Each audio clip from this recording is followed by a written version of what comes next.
The conclusion that I reach vis-a-vis the individual and civilization is this: culture is not our friend. Culture is not your friend. It's not my friend. It's a very uncomfortable set of accommodations that have been hammered out over time for the convenience of institutions.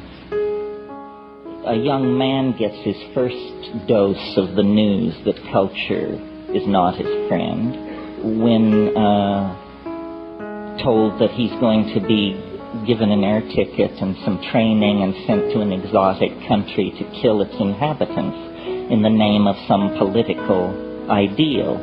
You have to be fairly dense not to get the message at that point that culture is not your friend.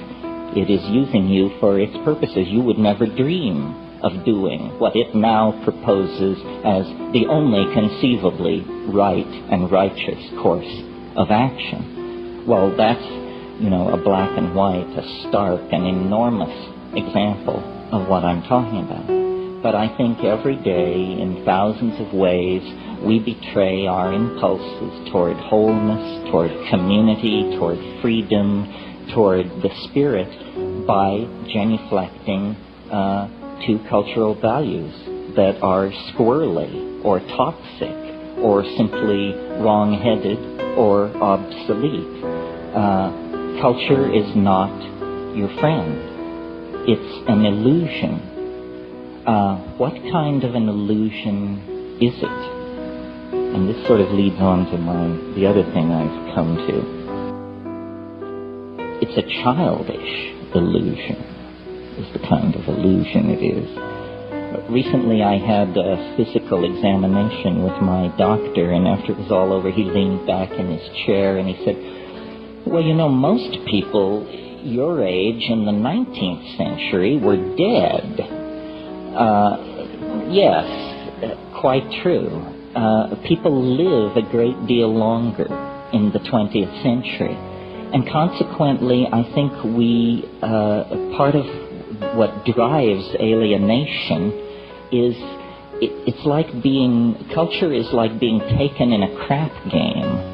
If you play long enough, you will figure out that you're being screwed. And, of course, if you die shortly into the game, it never enters your mind. We are all, some of you may have seen the little saying that hangs behind bars in Minnesota, "We get too soon old and too late smart." Well, some of us are getting smart earlier and earlier. And what is seen through to then is the fact that culture victimizes, ideology victimizes. These things are all con games. Reality, culturally defined reality, is some kind of an intelligence test. And those who are joining are failing the test.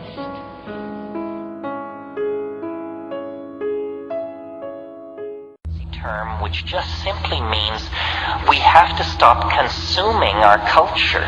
We have to create culture. Don't watch TV. Don't read magazines. Don't even listen to NPR. Create your own road show. The nexus of space and time where you are now is the most immediate sector of your universe. And if you're worrying about Michael Jackson or Bill Clinton or somebody else, then you are disempowered.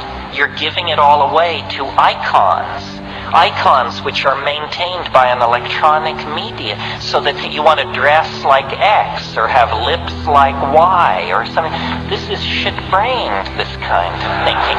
That is all cultural diversion. And what is real is you and your friends and your associations, your highs, your orgasms, your hopes, your plans, your fears. And we're told, no, we're unimportant, we're peripheral, get a degree, get a job, get a this, get a that, and then you're a player. You don't even want to play in that game.